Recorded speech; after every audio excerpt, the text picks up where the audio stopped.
Hey everyone, welcome back for another deep dive. Today we're going to be tackling a topic that I know a lot of you are interested in, rebuilding trust after heartbreak. hmm And we've got some really insightful stuff to work with, so hopefully we can, shed some light on this really kind of tricky process. it's interesting how heartbreak, it's not just like emotional pain, right? Yeah, it's It really impacts. it's so much more than that. Yeah. One of the sources that you sent me pointed out that emotional betrayal can actually trigger the same pain receptors in the brain What? as physical pain. Wow. So like our brains literally interpret heartbreak as a threat. Exactly. No wonder it makes us feel so vulnerable. Yeah, it really shakes you to your core. Yeah. And that vulnerability leads to a lot of self-doubt, makes you question everything, your judgment, your decision-making skills. You even start to question if you're even worthy of love and trust. Yeah, totally. It's like the foundation of your self-assurance just gets totally shaken. Like if I can be betrayed like this, what else have I gotten wrong? What else am I missing? It's really easy to go down that rabbit hole, but it's important to remember that healing is possible. It's a process. It takes time. There's no quick fix. But with time and the right strategies, you can rebuild that trust in yourself and in others. So where do we even begin? One of the sources really emphasized taking a step back, before you jump into rebuilding. This idea of reflect, don't react. That really stood out to me. It's crucial. Instead of immediately trying to fix things or suppress those feelings, just give yourself permission to process what happened. So like, okay, say your partner cancels plans last minute and you just immediately jump to conclusions. Maybe take a pause instead. Exactly. So instead of reacting with anger or accusations, you take some time to reflect. What are some possible explanations? How are you feeling? And can you communicate those feelings in a calm and open way? That's a great example. It's like hitting the pause button before you let your emotions dictate your actions. And there are tools that can help with this reflection process. Journaling is really powerful. Even 10 minutes a day of writing can make a world of difference. Journaling's never really been my thing, but I can see how getting those thoughts out of your head and onto paper could help you see things more clearly. Yeah, it's like a safe space to explore your feelings without judgment. And sometimes acknowledging those feelings is enough to just lessen their intensity. You can also talk to a friend, a therapist, of course. So you're saying taking this time to reflect helps us shift from a place of reaction to a place of thoughtful response. Exactly.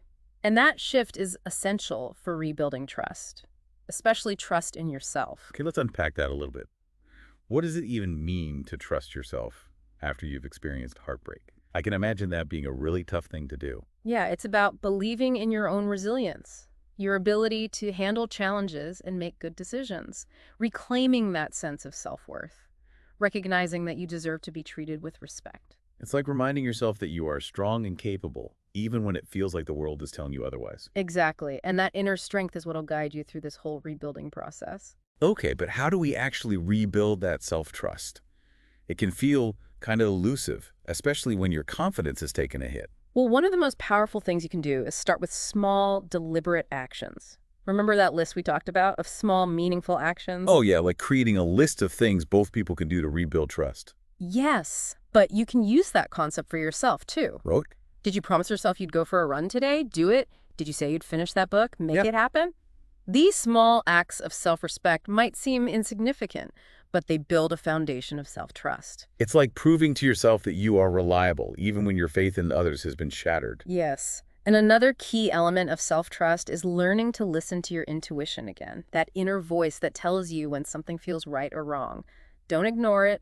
Heartbreak can make us second-guess ourselves, but tuning back into your gut feelings is crucial. So we're talking about taking those small steps, honoring our commitments to ourselves, and paying attention to our intuition.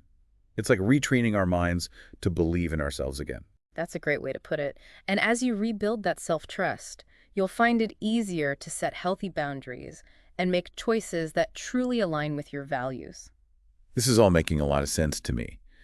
But what about rebuilding trust with another person, especially if the heartbreak happened within an existing relationship? Yeah, Can we talk about that? absolutely. The source really emphasized open and honest communication as being like the key to rebuilding trust in a relationship. But it's not just about talking, it's about how you communicate. So there's a right way and a wrong way to go about these conversations. Yeah. I definitely struggle with that sometimes. Like, I want to be honest, but I don't want to sound accusatory or make things worse. That's a common challenge, and the source suggested being specific about what broke your trust, Mm. focusing on the impact of the actions rather than just placing blame. So instead of saying something like, you always do this, try, when you did specific action, it made me feel specific emotion. That's a great tip. It's about expressing your feelings without attacking the other person. It just feels more constructive, less like you're trying to pick a fight. Exactly. And it's equally important to clearly communicate your boundaries moving forward. What needs to change for you to feel safe and secure again? Yeah. Have that conversation openly and honestly. This feels like it would be a really tough but important conversation. Is there anything else we should keep in mind during these talks? Yes, remember that rebuilding trust is a two-way street.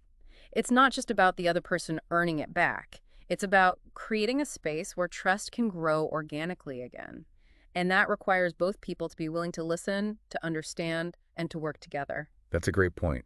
It's not about punishment or keeping score. It's about working together to create something new and strong. And active listening plays a big role in that process. It's not just about waiting for your turn to speak, it's about truly hearing and understanding your partner's perspective as well. So it's about creating a space for dialogue, not just a back and forth exchange of accusations and defenses. Exactly. It's about coming to the table with a willingness to listen, to empathize, and to work together to find solutions. This makes a lot of sense. Communication is clearly essential, but the source also emphasized that actions ultimately speak louder than words. It's not enough to just say you'll change, you have to show it. Absolutely. Words are a starting point, but actions are what solidify trust. For the person who broke the trust, consistency is key. They need to demonstrate through their behavior that they're truly committed to rebuilding that foundation. So what might that look like in practice? Can you give us some examples? It's easy to say show it, but like, what are some concrete ways to do that? Well, it will definitely vary depending on the situation, Mhm. but it could be things like being more transparent about their plans, being accountable for their actions, or actively working to address the issues that led to the breakdown of trust in the first place. So it's about taking concrete steps to show that you're serious about change, not just making empty promises. Exactly. It's about putting in the work to repair the damage and rebuild that sense of security. And what about the person whose trust was broken? What role do their actions play in rebuilding that trust? That's a great question. Their actions might involve gradually opening up again, even if it feels scary. It could be about being willing to acknowledge and appreciate their partner's efforts to change, even if it's slow going. It's about taking those baby steps toward vulnerability and allowing that trust to rebuild gradually. It sounds like both people need to be actively involved in the rebuilding process. It's a shared responsibility, not a one-way street. You hit the nail on the head. Rebuilding trust is a collaborative effort. It requires both people to be willing to show up, to put in the work, and to be patient with the process. This has been incredibly insightful so far. We've covered a lot of ground, from understanding the impact of heartbreak to the importance of self-trust and communication. But we're not done yet. There's still so much more to explore, including those powerful actions that can truly demonstrate a commitment to change. Yeah, and let's not forget about forgiveness. Oh, yeah. One of the most challenging yet liberating aspects of rebuilding trust. Yeah, for sure. We'll dive into that and more in the next part of our deep dive. Stay tuned. We'll be right back after a quick break. Welcome back. Before the break, we were talking about those tangible actions that can really show a commitment to rebuilding trust. So what are some things couples can do to really show they're in this for the long haul? Well, that source you sent over had some really great suggestions for this. Remember that idea of creating a list of like small, meaningful actions? Yeah. That can be a really powerful exercise for a couple. Yeah. Instead of vague promises, it's about those specific actionable steps. Exactly. Yeah. So it could be something as simple as like a daily check-in where you both take a few minutes just to share how you're feeling, or it could be about being more mindful, about communicating your plans and decisions no matter how small. Yeah, those small gestures can really add up over time. Right. It's like you're saying, I see you, I hear you, and I'm putting in the effort. Yeah, and it's about consistency too. It's not about grand gestures, It's about Yeah. showing up every day, day after day, and proving that your words are backed up by those actions. That makes sense. It's like building a bridge back to each other, brick by brick. I like that analogy. It really highlights the gradual nature of rebuilding trust. Like, it's not a quick fix, it's a process that requires patience and commitment and a willingness to put in the work. Speaking of work, one of the most challenging aspects of this whole process is forgiveness. And, the source didn't shy away from that. It acknowledged just how hard it can be, especially after a really deep betrayal. Forgiveness is tough. It can feel almost impossible when you're hurting so much, like you're letting the other person off the hook. I've always struggled with that. It feels like forgiving someone means saying that what they did was okay. Yeah, that's a common misconception. But the source made a really important distinction here. Forgiveness, it isn't about condoning what happened. It's about freeing yourself from the burden of that anger and resentment. So it's more about self-care than anything else. Absolutely. Holding on to anger and resentment, it only hurts you in the long run. It keeps you stuck in the past and prevents you from healing, and it can even impact your physical and mental health. Okay, that makes sense. But how do you even begin to forgive when those feelings are so intense? Were there any practical tips from the source? Yeah, there are a few things you can try. First, it's crucial to acknowledge your pain, but without judgment.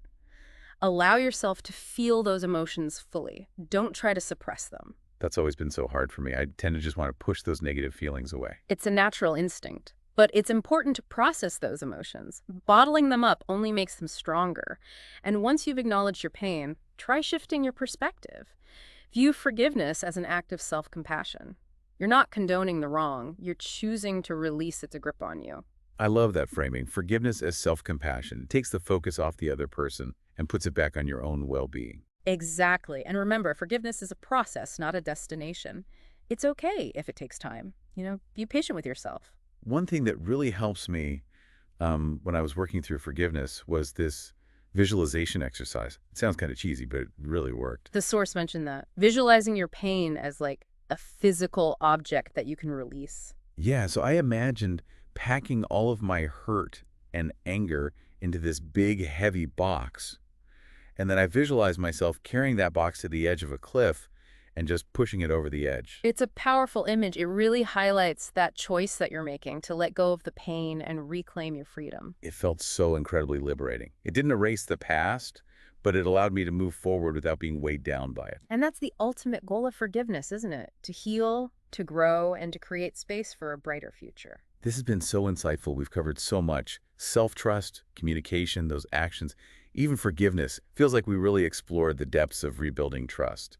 So for our listener, what are some key takeaways as they kind of embark on this journey? Rebuilding trust takes time and courage and a whole lot of self-compassion. It's a process. It's not a destination. And, there's going to be ups and downs along the way. But you're not alone in this. Lots of people have walked this path before you, and healing is possible. And remember, trust is a choice. It's something we actively build, both within ourselves and with others. It's a journey of self-discovery and resilience and ultimately hope.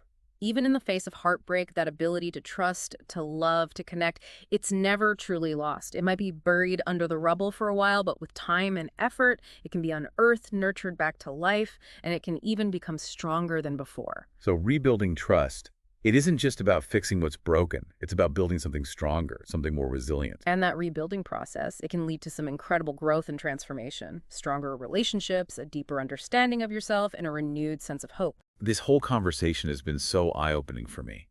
I feel like I have a much better understanding of not only what it takes to rebuild trust, but the profound impact heartbreak can have on our lives. It's definitely a complex topic, and it's important to approach it with both sensitivity and a willingness to learn. And remember, you don't have to go through this alone. There are resources available, whether it's therapy, support groups, or even just talking to friends and family. Absolutely. We all need support, especially during those times when trust feels broken and the path forward seems so uncertain. So if you're out there listening and you're struggling with this, please know that you're not alone. And if you're looking for additional insights, the material that you shared is a fantastic starting point. It really offers practical tips and strategies for navigating this challenging process. It's been our guide throughout this whole deep dive, and we highly recommend checking it out. Well, we've covered a lot of ground today. As we wrap up, is there anything else you'd like to leave our listener with? Any final thoughts or words of encouragement? Yes. I think it's so important to remember that trust isn't just something you give, it's something you cultivate, something you nurture. It's like a garden that needs tending, both within ourselves and in our relationships. And just like a garden, it can blossom into something so beautiful and resilient with care and attention. That's such a beautiful way to put it. Trust is something that we actively build, both with others and within ourselves. And even in the face of heartbreak, that ability to trust, to love, to connect, it's never truly lost. It might be buried under the rubble for a while, but with time and effort, it can be unearthed, nurtured back to life, and even become stronger than before. I couldn't have said it better myself. Well, that's all the time we have for today's deep dive. Thank you so much for joining us on this journey of exploration and reflection. We hope you found it insightful, and we encourage you to continue exploring this topic on your own. Until next time, take care of yourselves and each other.